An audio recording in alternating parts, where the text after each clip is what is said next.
We are gathered for another sculpture forum, and I am with the usual crew, Jock Ireland and Brandt Junceau, and we are joined on this occasion, fresh from his European tour, by the wonderful Lee Tribe. Thank you, Lee, for joining us. Oh, thank you for inviting me.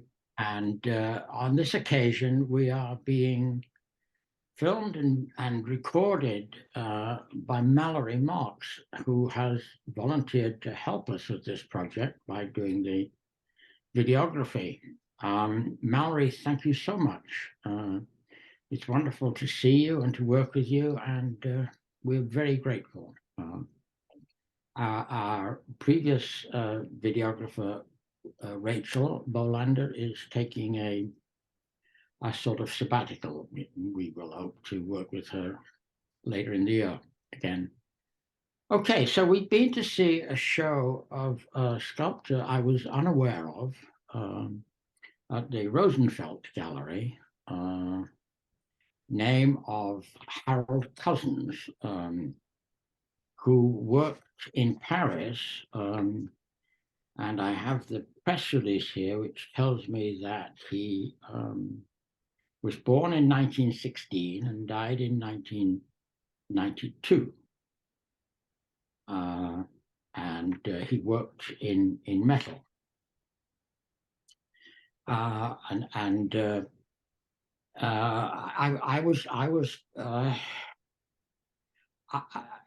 pleasantly surprised. I did not have great expectations of this show, but I was pleasantly surprised. I was not overwhelmed or knocked out, but I was engaged and often quite delighted by things there. So having said that, I'll open it up. Who would like to start? Brandt, Jock, Lee? Any takers? Yeah, well, Lee. Yeah. His work was all new to me.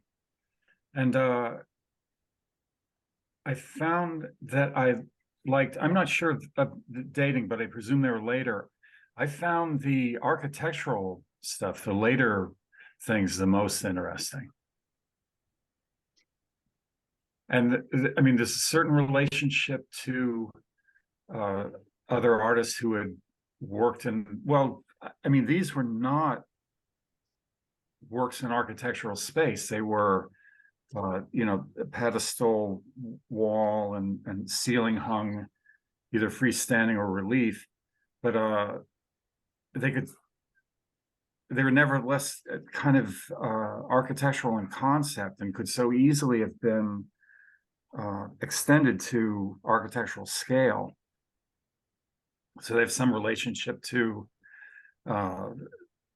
Lippold and Lasov and BERTOIA and other artists working at roughly the same time, but they had such a different tone, a really different feeling, a whole different emotional world. The rest of going, but kind of richly complex.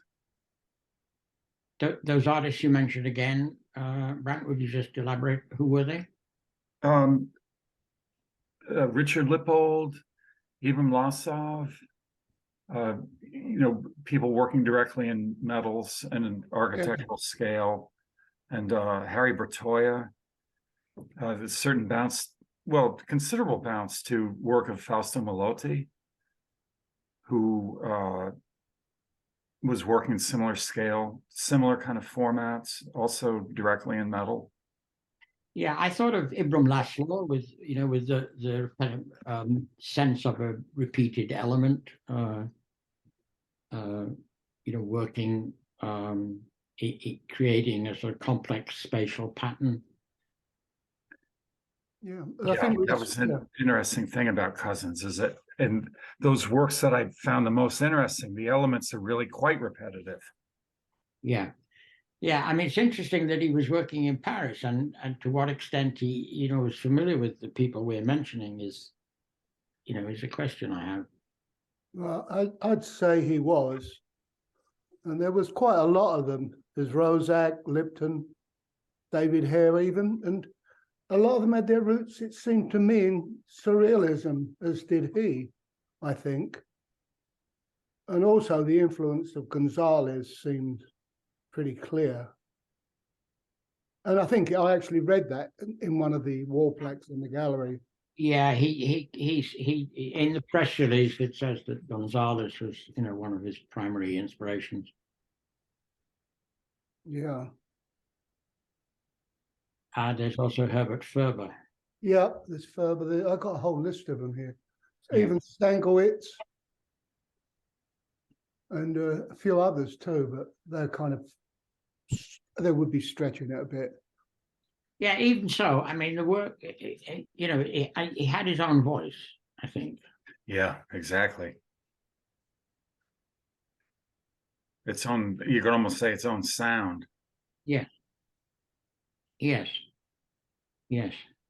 And those ones that I like best, they were the least figural, the least sort of following up on Cubism, and I mean the least Gonzalez-esque. Yeah. But I think there's a certain resonance between the temperaments of Cousins and Gonzalez. Yeah, I think so. I would characterize it almost as a kind of gentleness. And a certain pessimism. Yeah. Yeah, I was also reminded, and this is kind of personal, but I was reminded of the British sculptor Robert Adams, whose work is not as well known as it might be. Somebody I worked for when I just graduated from the Slade. Wonderfully generous man. Jock. I don't have any sort of names to add to the list, though I think it is very much the show brings back that whole era just after the Second World War, and the show was just nice, just put together with care, love. It was very pleasant to be there, and then the sort of beginning with I don't know, the fish was maybe one of the earliest pieces, and that sort of whimsical connection, or in connection with the figure, with the figure, and the move from the figure to abstraction. All that stuff happening before, not exactly before Caro and Smith, but before that sort of big wave of abstraction. It was just very nice to think about things, to bring back that period in history. Yeah, it is interesting, isn't it? How somehow when you take in the kind of really quite fervent activity that was going on in people working with steel post Second World War. It's almost as if they're kind of laying the groundwork for Smith and Caro.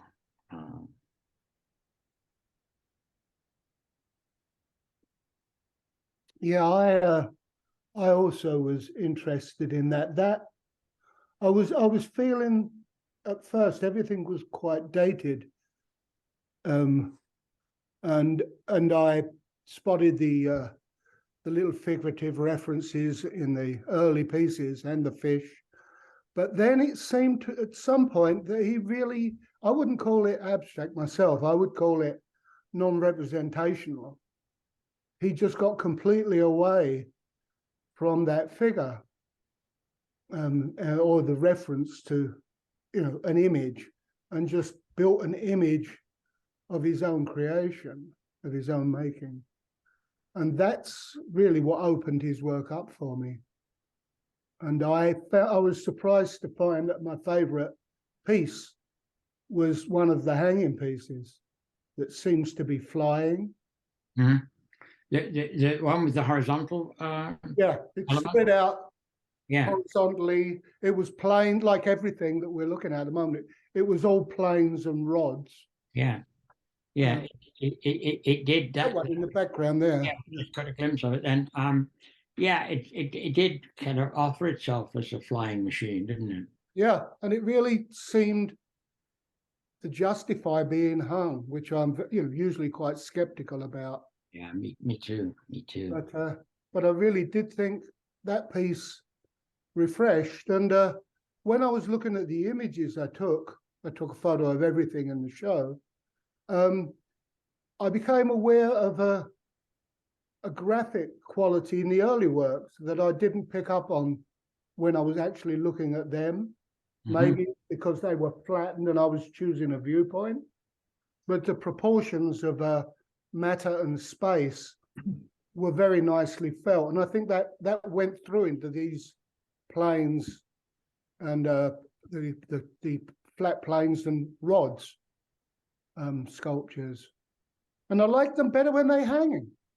It's strange. I'm surprised. I'm still surprised.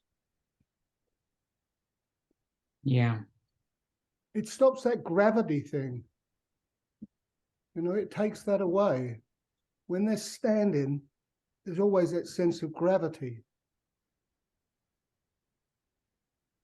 Yeah, there is something in some of the pieces where the rods seem to pierce the metal plates. Mm-hmm. It's very kind of I don't know what the word is, but it's powerful, slightly disturbing, and harks back to I don't know, weapons and maybe surrealism in some way. I found it strange and kind of had an odd emotional kind of presence, gave an odd emotional presence to some of the works, even though they were ostensibly, architectural and abstract. I think those architectural pieces might even be emotionally strongest. Yeah. I mean, I liked some of the early little kind of, creature-like things. They were odd and quirky, and I sort of found them humorous and enjoyable. But as the work got, more, quote, less representational, it got darker, and a lot of that sense of play seemed to be overtaken by a more somber sense of what mattered. Well, there was a whiff of Picasso in those early ones as well, and Gonzalez, sure. And Giacometti. And maybe it was an effort to get away from that. Mm-hmm. Mm-hmm. That kind of clever punning and stuff like that. Mm-hmm. If I do have a criticism, and I've been having, it's a conundrum for me. I've been having an internal discussion as whether it matters or not. But is his limited use of materials, rods and thin plate, and that's pretty much it in most of the works. And when you think what was happening even with Smith at that time, there was a much greater variety of materials, of volume and thickness and thinness going on, and the craftsmanship is crude. There's if you're looking at it as I naturally do as a tradesman, who was trained with this material, the hammer blows on the hot metal are making dents. We wouldn't do that. And he actually made thickness by rounding the edges of the plate. He gave them greater girth that way, greater thickness, by just hammering round. And also his welding, and I know this might get a rise from you, Garth, but I find Gonzalez's welding to be more related to soldering than welding. It's blob and melt, blob and melt. It's not a continual flow. But then I think of them, if they were finely crafted with beautifully correct welding, they'd probably lose something. So that's my conundrum. I like them the way they are, but it bothers me nonetheless. Yeah, I went yesterday to see the show again, and on my way there, I stopped in at Zwirner, which is just around the corner. Yeah. And there's a Franz West show there now. And, you know, the Block Man or Box Man, I forget the title, but we were just looking at the very boxy piece in the show, and it's very Franz West like. Yeah, there it is. It's, I don't know, interesting, the you know, the uncraftsmanlike or sloppiness of the welding, or the sloppiness of the whole craft, and connects it with Franz West, and you know, it makes it almost contemporary. Yeah, that's amusing. Yeah, well, I mean, I think looking at the way the material is handled also connects it very much with Herbert Ferber in my mind. And I hear what you say, Lee, and I think it's you know, interesting that you would be sort of slightly kind of puzzled about how to respond to. I mean, the hammering of the metal as well as the piercing of the thin plates seems to be all part of a kind of, you know, emotional sort of engagement. There's something going on that while we're working in this realm that is non-representational, there is nevertheless some kind of message, some kind of a feeling that needs to be embodied and engaged, and you know, and it is an uncomfortable feeling. Yeah, I was also thinking, instead of emotional, I was thinking of expressive. You know, it gives a certain expressiveness, and as the handling is overall in the work, it's everything is handled in that way. It somehow gives it a validity. Yeah. I mean, that's one of the things I enjoyed about it was, you know, about my experience there was the sense of being, you know, it's kind of intimacy through the direct sense of the guy being there, you know, handling. Yeah, and Sorry, no, it's just something real. It gets released. It's modest, but it's real, and it's released in the course of making these things. Yeah. I didn't have any kind of technical issue. I thought there was a finely woven analog between his drawing style and his fabricating style. And the show overall made the impression on me of a smallish shop with a, you know, limited number of tools and very carefully considered operations. You know, that the eye understands exactly how things are made at a glance. There's no aspect of technique that comes between the eye and the piece. Yeah. you don't see anything that you don't understand as being like either torch or hammer, and like no color to speak of, no polishing. He seems to have no inclination to make things bright or shiny or iridescent. There's a really kind of sober feeling about it. Yeah. Yeah, one of the things that I agree with that. That is absolutely on the money. Lee, you were speaking about the limited vocabulary in terms of materials used.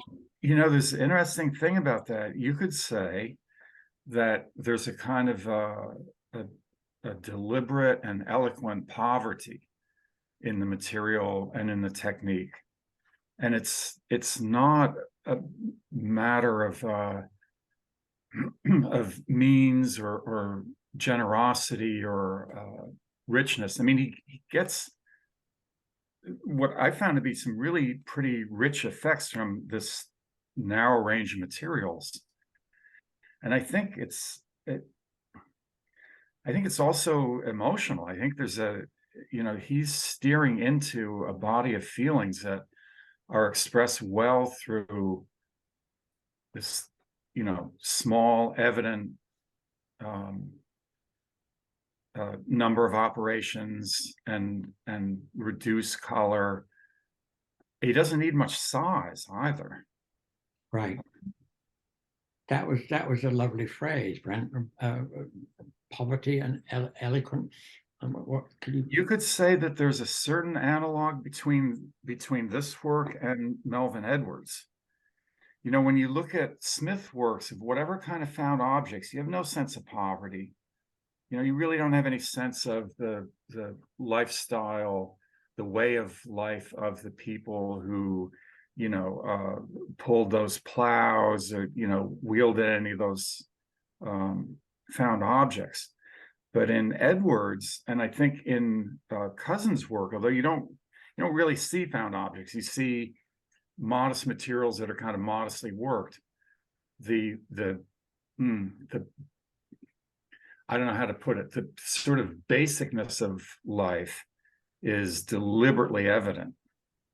Yeah, I agree. I think that is a distinction between this work and Edwards's work is the absence of found objects, which in Edwards' work do serve as kind of signifiers of some kind. And of course, there was in New York at least around this time, a big debate going on amongst certain sculptors about the legitimacy of using found objects. Legitimacy may not be the right word, but appropriateness or use. I don't know whether that was something that I mean, anyway, their absence in this work is noteworthy, I thought. Just you have a sense the presence in Edwards' work is essential to it. Right. Yeah, it's a real essential difference between them. You have the feeling that Cousins materials are really in his head in a sense. I mean, he's pounding them out by hand, but he doesn't want things from the outside world to intrude on the image. I mean, with Edwards, it's the opposite. Like a spike is a spike, a nail is a nail, and chain is chain, and yeah, absolutely. Yeah, and Stankiewicz was doing that kind of thing, junk sculpture at that time as well. Yeah. Which, should be considered, I think. Yeah, and should we not think about contemporary, people are still making steel sculpture. And it's I'm thinking particularly of the late Robin Greenwood now, but Robin and Tony Smart and Mark Skilton these Garth and Lee, do you not relate their work to this? I And- certainly do to some extent, yeah, definitely, and in these towery ones, in particular, maybe Oh, why? the gathering together of lots of bits of material Uh-huh. of a similar size and a similar way of being formed Okay. or cut out as bits and then assembled. And in a way, with them, I thought that was a way of kicking against the identity of steel, come in manufactured shapes like rods and angle bar and plates. And by chopping them up into little bitty elements, you kind of get away from that manufactured feeling of the material. Whereas in these, rods are rods, right? Yeah, except they're handled in a way where, you know, they're never just kind of like dead straight. They're never simply as they've come from the mill. You know, they've been handled, they've been manipulated, they've been, you know, they're kind of been through some kind of experience to get to where they are, mostly anyway.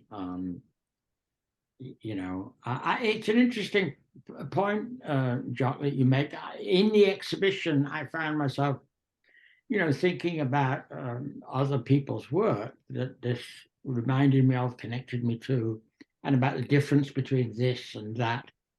But none of those connections, associations were with, you know, that I think kind of group of British sculptors working in steel, some of whom you mentioned.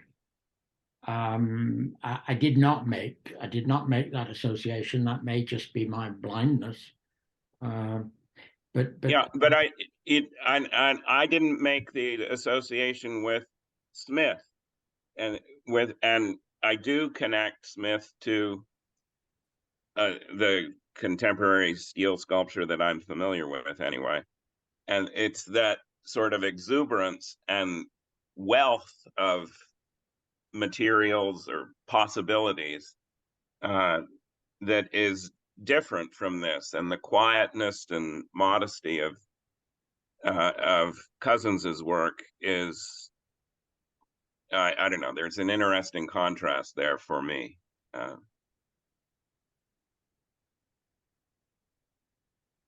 Yeah. And yet it's abstract. Those you know, Robin Greenwood's was devoted to that word abstract, and I don't really know what that. Right. Well, it's a big word, has a lot of different meanings for different people. yeah, I think Lee said earlier on that he wouldn't call this work abstract. He'd call it non-representational. Is that right, Lee? Yeah, that's just the thing that, you know, abstraction implies it's broken down from something that existed, whereas these just feel that they are themselves. Yeah, They were made as, in a way, to be what they became. yeah. I think abstract in the way it is used in some circles anyway, in particular amongst a group of British sculptors that Jock is referencing, is that the work is non-referential. Mm-hmm. You do not it does not conjure up images or associations of things in the world, you know, in the way that I think this work can do and does do, and in the sense of, you know, some kind of warrior-like presence in some of these things. Or we mentioned a flying machine. Those kind of associations would not be welcome to my dear friend Robin Greenwood. But I think they are inevitable here, and I assume welcome.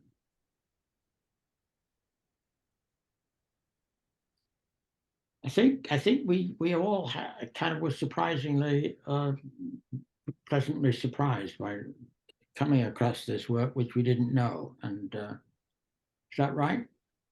Definitely. Yes, very much. Yeah, well, It awoke an interest in me that had been kind of dormant for some time, for this whole period, and all Yeah. the other people who were working then. yeah. Don't know much about them now.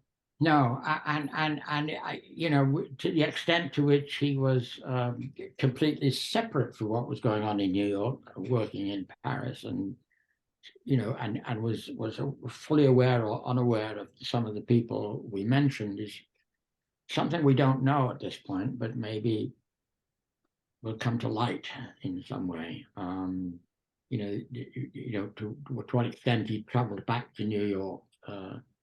Saw work, was friends with, or communicated in some way, is an interesting question in my mind. I don't know. Mm-hmm.